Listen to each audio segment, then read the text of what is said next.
नमस्कार, बहुत बहुत स्वागत है आपका। मैं हूं ललित और हमारा आज का मुद्दा है जंग जीते कॉकरोच, बदली सरकार की सोच। एक महीने से ज्यादा समय तक जंतर मंतर पर चला आंदोलन शनिवार को यानी कि आज खत्म हो गया। कॉकरोच जनता पार्टी यानी सीजेपी ने सरकार के साथ 3 दौरों की बातचीत की और उसके बाद अपना धरना वापस लेने का ऐलान कर दिया। सीजेपी का यह दावा है कि सरकार ने उनकी सभी प्रमुख मांगे मान ली है। वहीं सरकार का भी यह कहना है कि छात्रों और प्रभावित परिवारों के हित में जरूरी कदम उठाए जाएंगे। अब सवाल यह उठता है कि क्या यह आंदोलन की जीत है या फिर सरकार की यह रणनीतिक सहमति है। आज इसी पर चर्चा करने वाले हैं कि यह दबाव है या चतुराई है, या वाकई में जो छात्रों का जो आंदोलन था उनकी मांगे पूरी हो पाई है। तमाम विषयों पर चर्चा करेंगे। ये रिपोर्ट देखिए पहले और विषय को समझिए। जंतर मंतर से शुरू हुई लड़ाई अब समझौते के मुकाम तक पहुंच गई है। प्रधान ने रिजाइन कर दिया है। क्या कहते थे, इस सरकार में इस्तीफे नहीं होते। हम कहना चाहते, झुकती है दुनिया, झुकाने वाला चाहिए। 1 महीने से ज्यादा समय तक चले आंदोलन के बाद सीजेपी और केंद्र सरकार के बीच सहमति बन गई। 3 दौर की बातचीत के बाद कॉन्स्टिट्यूशन क्लब में हुई संयुक्त प्रेस कॉन्फ्रेंस में सीजेपी नेताओं ने ऐलान किया कि उनकी सभी प्रमुख मांगे मान ली गई हैं। इसके बाद संगठन ने प्रदर्शनकारियों से शांतिपूर्ण तरीके से आंदोलन समाप्त कर घर लौटने की अपील की। तमाम मांगे जो हमारी थी वो मान ली गई है, तो हम इमीडिएट इफेक्ट से प्रोटेस्टर्स से रिक्वेस्ट करते हैं कि आप विड्रॉ करें, पीसफुली अपने घर वापस जाएं और आगे की जो भी हमारी रणनीति होगी या बातचीत होगी उससे हम आपको अवगत कराएंगे। लेकिन प्रोटेस्टर्स से हम रिक्वेस्ट करते हैं कि इमीडिएट इफेक्ट से आप विड्रॉ करें, हमारी मांगे जो है वो मान लीजिए। सीजेपी का दावा है कि छात्रों पर दर्ज एफआईआर हटाने, भविष्य में कार्रवाई नहीं करने और नीट से प्रभावित परिवारों को मुआवजा देने जैसे मुद्दों पर सरकार ने सकारात्मक रुख दिखाया है। सरकार की तरफ से केंद्रीय मंत्री जेपी नड्डा ने कहा कि छात्रों के खिलाफ आगे कोई कार्रवाई नहीं होगी और पीड़ित परिवारों को नियमों के तहत सहायता दी जाएगी। कोई भी एक्शन एफआईआर न हो और अगर है तो वो विड्रॉ हो, वो चाहे दिल्ली पुलिस के द्वारा हुआ हो, चाहे वो बीजेपी रूल स्टेट्स में कहीं हुआ हो, तो वो एफआईआर की कॉपी भी इनको हम देंगे और उसको विड्रॉ करने की बात कोई भी एक्शन नहीं होगा। इस बात को सरकार ने स्वीकारा है। प्रधानमंत्री मोदी जी अत्यंत सहानुभूति के साथ हम सब लोगों ने कहा है कि honourable compensation according to the rules and regulations whatever maximum will be possible that will be given to them. Examination के रिफॉर्म्स के लिए जो आपका चार्टर है उस पर हम गहन चिंतन भी करेंगे और आपके डेलीगेशन के साथ बातचीत करके जो कुछ भी हम डेलिब्रेट कर सकेंगे वो हम करने का प्रयास करेंगे। आंदोलन खत्म होने के बाद राजनीति भी तेज हो गई। लोकसभा में विपक्ष के नेता राहुल गांधी ने इसे प्रदर्शनकारी छात्रों की जीत बताया। राहुल ने कहा कि छात्रों की आवाज को आखिरकार सरकार को सुनना पड़ा। हालांकि शिक्षा व्यवस्था में बड़े बदलावों को लेकर अभी भी गंभीर प्रयासों की जरूरत है। And I want to congratulate every single student, every single youngster who came out on the streets and fought for democracy, fought for the future of this country and defended the Constitution. I'm proud of you. करीब 1 महीने तक चले इस आंदोलन ने देश भर का ध्यान अपनी ओर खींचा।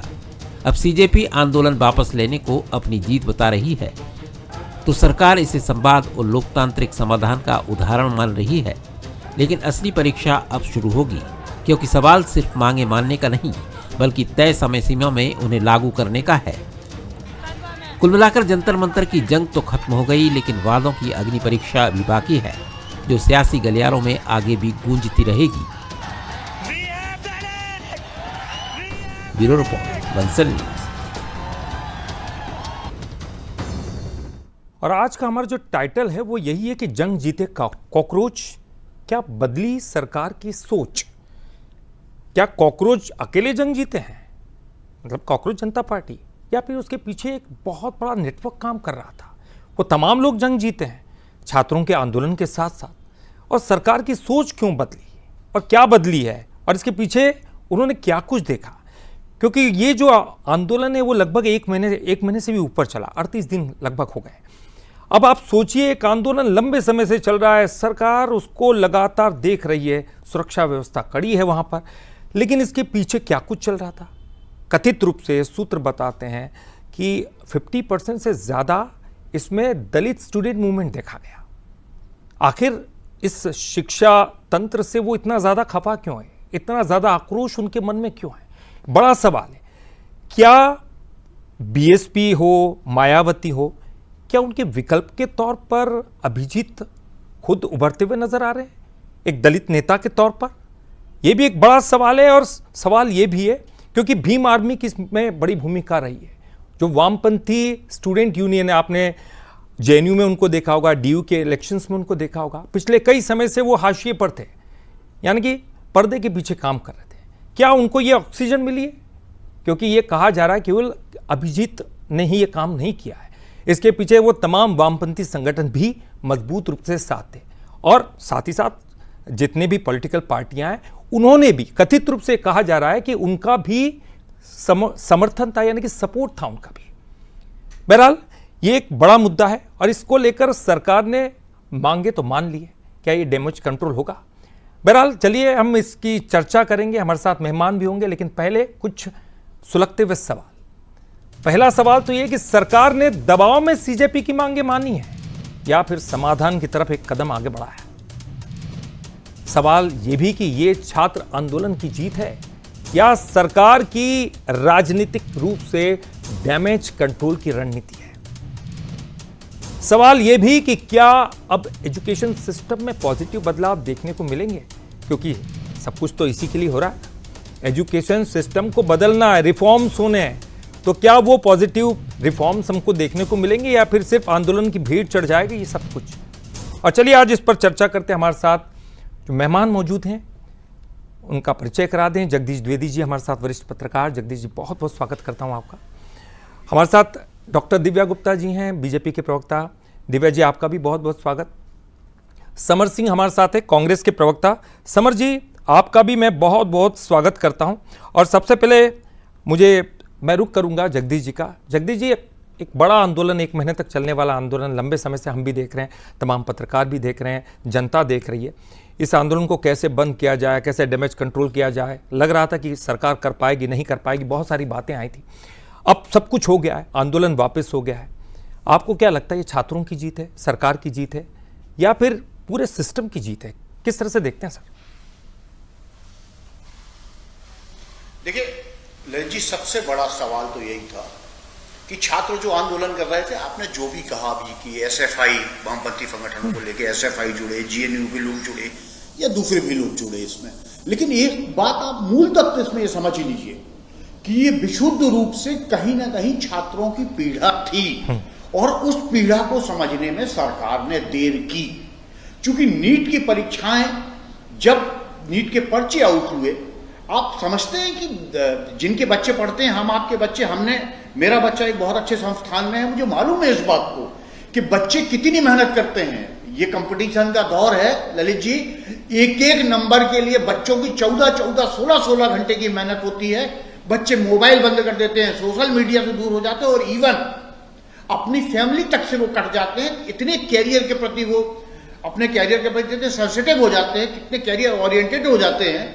और उसके बाद जिस तरह से पेपर लीक हुआ वो दुर्भाग्यजनक था, निश्चित रूप से दुर्भाग्यजनक था। और कहीं ना कहीं मैं दृढ़तापूर्वक इस बात को मानता हूं कि सिस्टम का फेल्योर था। ठीक है, जो हो गया उसे हम नहीं रोक सकते थे, लेकिन उसके बाद जिस तरह से आत्महत्याएं हुई और भी बाकी चीजें हुई, तो उसके बाद जो आज हुआ, मुझे लगता है ये अगर थोड़े दिन पहले और हो जाता तो शायद इतना बड़ा मूवमेंट नहीं बन पाता ये, और इसको शुरुआत में ही दबा देना चाहिए था। मुझे कहीं ना कहीं इस बात को लगता है कि सरकार के जो रणनीतिकार हैं, शायद उन्होंने मामले को उतनी गंभीरता से नहीं लिया जितना गंभीर ये मामला था, एक बात। दूसरी बात, फिर इसमें बहुत सारे लोग घुसे जिन्होंने इसे पॉलिटिकल टच दिया। और ये कोई नई बात नहीं हो रही है, ये हमेशा से होता आया है। आप जेपी आंदोलन से उठा के देख लें, तब से लेके आज तक जहां एक भीड़ छात्रों की राजनीतिक दलों को मिलती है, वो उसमें अपनी टांग फंसा देते हैं और उसमें घुस जाते हैं, क्योंकि उनका मूल मुद्दा, जो भी राजनीतिक दल है, मैं साफ कहना चाहता हूं, उनका मूल मुद्दा सरकार बिल्कुल नहीं थी, स्टूडेंट भी नहीं थे। उनका मूल मुद्दा यह था कि उन्हें कैसे भी करके जो केंद्र सरकार है उसके और उसके नुमाइंदों को कटघरे में खड़ा करना था। लेकिन कहीं ना कहीं इसमें छात्र निश्चित रूप से थे, और वो छात्र भी थे जो ओरिजिनल छात्र थे। उन्होंने इस आंदोलन को जिंदा बनाए रखा। ठीक है, इसके बाद बहुत सारे सोशल मीडिया पे वीडियो अच्छे भी आए, बुरे भी आए, लेकिन मेरा यह मानना है अंत भला सो सब भला। और मैं अब छात्रों से भी यह कहना चाहता हूं कि केंद्र सरकार आपके प्रति बिल्कुल पॉजिटिव रूप लेके आई है। आप भी बड़ा मन रखिए और राजनीतिक दलों के बहकावे में आप छात्रों को नहीं आना चाहिए और इस आंदोलन की यही इतनी सी कर देना चाहिए। बिल्कुल आपने सही बात कही कि कुछ न कुछ तो था इसके पीछे, और ये बड़ा जख्म है। ये जख्म बहुत दिन तक ये जख्म जाने नहीं वाला, क्योंकि जब तक सिस्टम में सुधार नहीं होता वो कैसे जाएगा। जो बच्चे पढ़ रहे हैं, जो परीक्षा दे रहे हैं, वो इसको बहुत अच्छी तरह से समझ सकते हैं कि वो परीक्षा देने जा रहे हैं, लेकिन पेपर वो चूँकि पेपर आउट हो जाए, फिर क्या करेंगे? लीक होने के बाद क्या करेंगे? उनको फिर से देना पड़ता है। निश्चित तौर पर ये डैमेज जो उनको हुआ है, ऐसे कई बच्चे हैं जो अच्छे पढ़ लिख कर अच्छी तरह से एग्ज़ाम देकर आए, लेकिन क्या करें, ये तो परीक्षा नए से हो रही है, फिर नए से फिर से पढ़ाई करना है। उनके लिए वाकई मुश्किल वाला सबब है। और ये खास तौर पर भले आप कितना भी उनको समझाने की कोशिश करें, जैन जी है, उनको अपने ढंग से उनको समझाना पड़ता है। डॉक्टर दिव्या जी, ये निश्चित है कि सरकार का एक फेल्यूर तो था, इसे आप भी मानेंगे। पेपर लीक कोई साधारण सी घटना तो है नहीं, कितने बच्चों का भविष्य इससे बर्बाद हुआ है। और इसमें हम ये भी तुलना नहीं कर सकते कि कांग्रेस के शासन में इतना हुआ, बीजेपी के शासन में इतना हुआ तो हुआ और गलत हुआ, उसको एक्सेप्ट किया आपने, एक अच्छी बात है। सवाल ये उठता है कि अगर आपने मान लिया था कि धर्मेंद्र जी का इस्तीफा देना ही पड़ेगा, धर्मेंद्र जी को, और आपको लेना ही पड़ेगा, तो ऐसे में इतनी देर क्यों लगाई? शायद ये पहले कदम उठ जाते तो इतनी दिन तक जो आंदोलन चला है, शायद इसके बहुत पहले ये तो तमाम प्रक्रिया जो अब शुरू हो रही है वो पहले हो जाती। मैम ललित जी, मुझे लगता है कि हमको इस पूरे के पूरे प्रकरण को बहुत एक ब्रॉड सिनेरियो के तहत इसको समझना पड़ेगा। ब्रॉड सिनेरियो इसलिए क्योंकि समस्या जो थी वो बहुत गंभीर थी, बिल्कुल मानती हूँ कि बहुत गंभीर थी। जिस दिन पेपर लीक हुआ वो शर्मनाक है, नहीं होना चाहिए था। करने वाले कोई और थे, जिनका मंतव्य कुछ और था, कुछ चंद पैसों के लिए करा, किसी राजनीतिक अप्रोच के लिए करा, जिसने भी करा उन्होंने बच्चों के जीवन के साथ खिलवाड़ करा, अक्षम्य अपराध है। अगर मैं मानूं कि अगर थोड़ी सी हम क्रोनोलॉजी, मुझे थोड़ा समय दीजिएगा चर्चा करने के लिए, क्योंकि गंभीर विषय है जी। मई 3 को अगर हम माने कि मई 3 को पेपर हुआ, नीट का पेपर हुआ, मई 7 को एनटीए ने डायग्नोज करा कि फ्रॉड है, मई 8 को उन्होंने एस्केलेट करा और सीबीआई को जांच सौंप दी। मई 15 तक आते आते माननीय शिक्षा मंत्री जी ने खुद स्वयं प्रेस कॉन्फ्रेंस ली, जिसमें उन्होंने माफी मांगी, अपोलोजाइज करा, स्वयं उसकी पूरी जिम्मेदारी ली और एनटीए और सीबीटी दोनों के बारे में सिस्टम को सुधारने की पूरी चर्चा करी और एग्जाम को कैंसिल करा गया और उसी हिसाब से नई डेट दे दी गई। एग्जाम हुआ, बहुत अच्छा एग्जाम हुआ, बच्चे अच्छे नंबरों से उत्तीर्ण हुए और बच्चों की अब काउंसलिंग भी स्टार्ट हो गई है। मैं अब फिर वापस अब जानना चाहूंगी कि ये तो थी क्रोनोलॉजी। जब माननीय एजुकेशन मिनिस्टर जी ने ये माफी मांग ली थी, प्रेस कॉन्फ्रेंस करके जिम्मेदारी ले ली थी, फिर उसके बाद इस मुद्दे को बढ़ाकर एक बहुत बड़ा मुद्दा बनाकर सिर्फ धर्मेंद्र प्रधान जी के इस्तीफे से क्या समस्या का समाधान हो रहा था, क्या सुधार हो रहा था, क्या उन बच्चों की जानें वापस आ रही थी? ये मुद्दा नहीं था। मुद्दा ये था कि मुद्दा बनाना है, उसको किस तरह से क्रिएट करना है। वहीं सोनम वांगचुक जी थे जिनको तकलीफ इस बात की थी। प्लीज आप थोड़ा सा मुझे समय दीजिएगा, बिकॉज इंटरनेशनल सिनेरियो को आपको समझना पड़ेगा। ठीक। रुबेरो जी आते हैं जो सीधे के सीधे कलकत्ता जाते हैं। माननीय जो सॉरी मेरे घर लाइट चली गई है, कोई बात नहीं। माननीय राहुल गांधी जी एग्जाम की सदन के सत्र के जस्ट पहले 22 दिन के लिए गायब हो जाते हैं।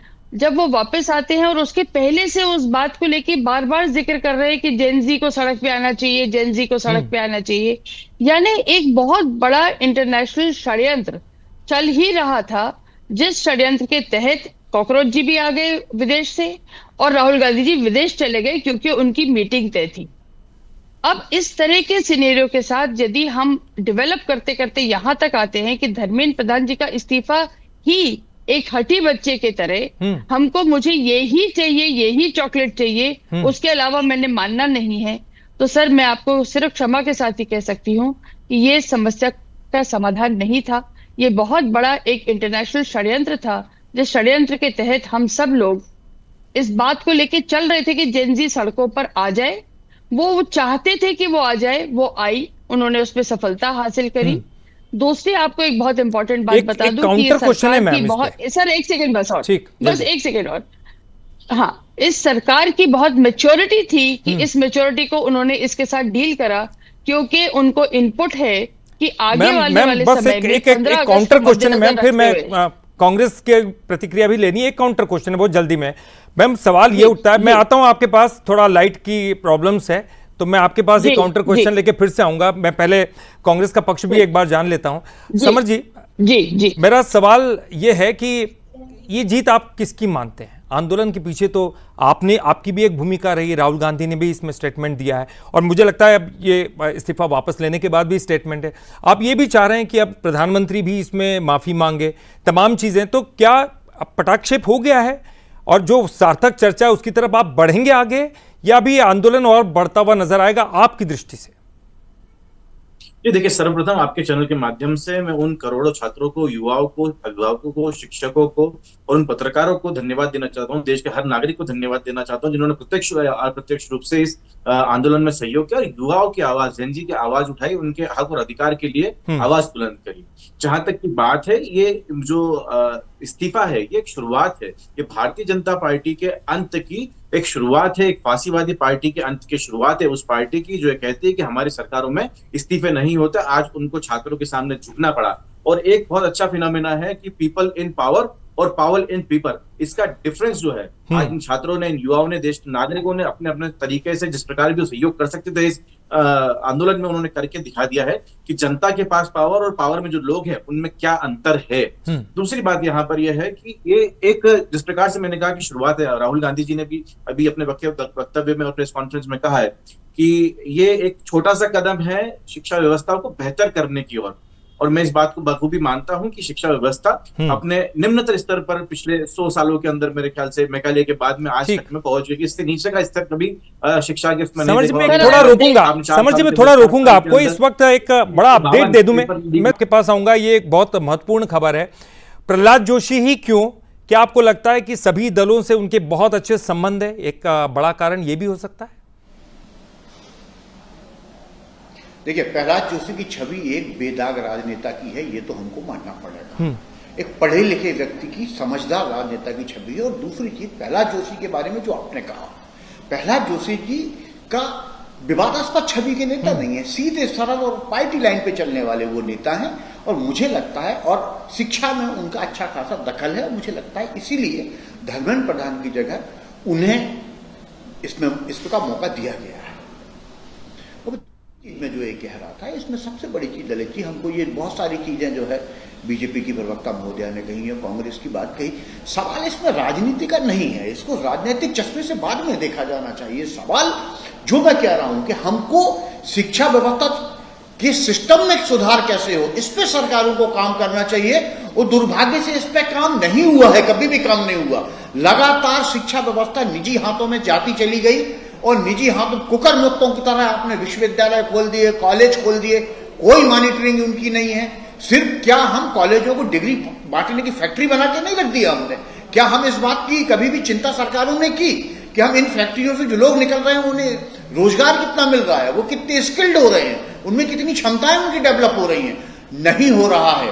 आप जिस बेरोजगारी की फौज बताते हैं, उनके पास सिर्फ डिग्रियां हैं, वो स्किल्ड लोग नहीं है, इसीलिए बेरोजगारी बढ़ रही है और तमाम चीजें सामने सरकारों की आ रही हैं। सबसे पहले अगर जरूरत है इस बात की, प्रहलाद जोशी जी बने, धर्मेंद्र प्रधान जी रहे, शिक्षा व्यवस्था को एक बहुत मजबूत तरीके से हमें खड़ा करना पड़ेगा, पारदर्शी व्यवस्था बनानी पड़ेगी, कठोर नियम इसके हमें लाने पड़ेंगे। जिस तरीके से हम विश्वविद्यालय खोल रहे हैं या कॉलेज खोल रहे हैं, आज आप मध्य प्रदेश की खबरें पढ़ रहे हैं, नर्सिंग की टीम जब निकली है तो खेतों में नर्सिंग कॉलेज दिखाए गए हैं या खेतों में बीएड कॉलेज चल रहे हैं जहां वो है ही नहीं। इन्हें कौन देख रहा है? अफसरान की गलती है, लेकिन अफसरान तब निरंकुश होते हैं जब सरकार लापरवाह होती है। जिम्मेवारी सरकार की होती है, प्रतिक्रिया में दोनों सत्ता की में ले लेता होते हैं, मॉनिटरिंग करना उनका काम होता है। ठीक, दिव्या जी क्या कहेंगे आप? अब सुधार की जरूरत है, अब तो हमको आगे कंक्लूजन की तरफ बढ़ना है। जो हुआ सो हुआ, लेकिन अब क्या? हम ये नहीं कहते कि आप दबाव की रणनीति के तहत आपने लिया या कोई और स्ट्रेटेजी थी आपने लिया, ये तमाम चीजें अब उनका इस्तीफा हो गया, उनकी जगह प्रहलाद जोशी जी आ गए हैं, लेकिन अब आपको सभी दलों को संभाल कर चलना होगा और खास तौर पर जिसके लिए ये आंदोलन हुआ है यानी कि शिक्षा में सुधार, कैसे होगा ये सब कुछ? देखिए, सबसे पहले तो ललित जी आपके माध्यम से समर जी ने बहुत मैकॉले का और बहुत कुछ क्या क्या कुछ कह दिया। मैकॉले के सिस्टम के सुधार की आवश्यकता वगैरह वगैरह, आई डोंट थिंक आप कुछ उस चीज से जरा सा भी मेल भी खाते होंगे, क्योंकि मैकॉले ने किस तरह से हमारे एजुकेशन सिस्टम का सत्यानाश करा। अगर कांग्रेस उस बात पे भी नहीं चेती, फिर आज वो विषय नहीं है, मैं उस बहुत लंबा चौड़ा डिबेट है, मैं उस पर नहीं जाऊंगी। लेकिन ललित जी ने जो मेरे से प्रश्न करा है, मैं सिर्फ उस बारे में चर्चा करना चाहूंगी। I would want to be on the point, जल्दी मैम, वरना डिबेट बहुत इधर से उधर चला जाएगा। ललित जी, मेरा सिर्फ इतना कहना है, किसी भी विषय में सुधार की बहुत, कहीं पे भी हो, कोई भी सरकार कभी भी नहीं चाहेगी कि मेरे किसी भी नागरिक का नुकसान हो, कोई भी सरकार।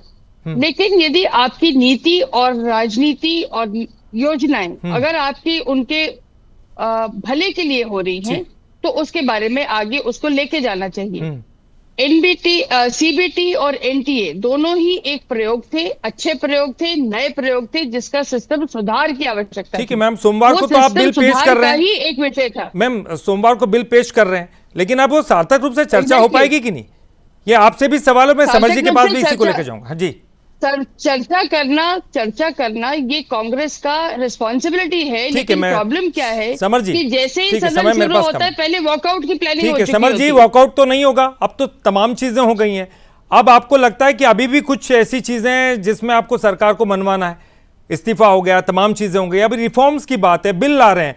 अब इस बिल को लेकर क्या सदन में चर्चा हो पाएगी? वॉकआउट नहीं होगा, इस बात को लेकर आशान्वित रहे हम? देखिए, तो सदन के सदस्य तय करेंगे कि कौन वॉकआउट करेगा। मैं इसके लिए अधिकृत नहीं हूं कि मैं ये तय करूं कि किस प्रकार से सदन के अंदर का हमारे जो पक्ष है वो कार्रवाई करेगा। दूसरी बात यहाँ पर है कि आज आप देखिए कि हम सिर्फ शुरुआत की बात कर रहे हैं कि ये बदलाव की शुरुआत, एक सार्थक बदलाव की शुरुआत है। इसमें दिव्या जी का जिस प्रकार से एक कहना है कि कोई भी सरकार नहीं चाहती कि नागरिकों का जो है नुकसान ना हो, तो वो इथेनॉल वाले पेट्रोल का क्या है जो हमारी गाड़ियों में डल के नुकसान हो रहा है। हमारी आर्थिक नीतियां देख लो, उससे भारत के व्यक्ति का समर जी समय मेरे पास कम है। समर जी आज इस बिल पे ही बात कर लेते हैं ना। आज जो बिल पेश होने वाला है सोमवार को होगा, फिर आप उस पर कांग्रेस का क्या मतलब उनकी रणनीति रहने वाली है, प्रतिक्रिया क्या रहेगी? हाँ, चर्चा चाहते हैं हम कांग्रेस। ठीक, कांग्रेस शुरू से एक प्रगतिशील सोच की पार्टी रही है। हमने साइंटिफिक टेम्परामेंट को हमेशा बढ़ावा दिया है। हम देश के नागरिक को उसका अधिकार और हक की हम लोग बात करते हैं। हम उसको शिक्षित देखना चाहते हैं, हम उसको शिक्षित करना चाहते हैं कि वो सवालों के लिए मेरे पास समय इतना है, क्योंकि हम ये लगातार कहते हैं कि देश का हर छात्र यही जानना चाहता है कि उसका जो सपना है उस पर फिर किसी शिक्षा माफिया की नजर तो नहीं पड़ेगी। संवाद बहुत जरूरी है, ये हम भी मानते हैं, लेकिन संवाद से ज्यादा जरूरी है विश्वास। और वो विश्वास फिर कायम करने की जिम्मेदारी सिर्फ सरकार की नहीं है, वो विपक्ष की भी है, इस पूरे सिस्टम की भी है। और साझा रूप से आपको वो विश्वास उन बच्चों के मन में कायम रखना होगा जो देश का कल का भविष्य है। बहुत बहुत शुक्रिया आप तीनों ही मेहमानों का जो आज हमारे साथ इस डिबेट में शामिल हुए। दिव्या जी आपका भी, समर जी आपका भी, जगदीश जी आपका भी बहुत बहुत शुक्रिया। और इस आज का मुद्दा में इस डिबेट में फिलहाल के लिए इतना ही।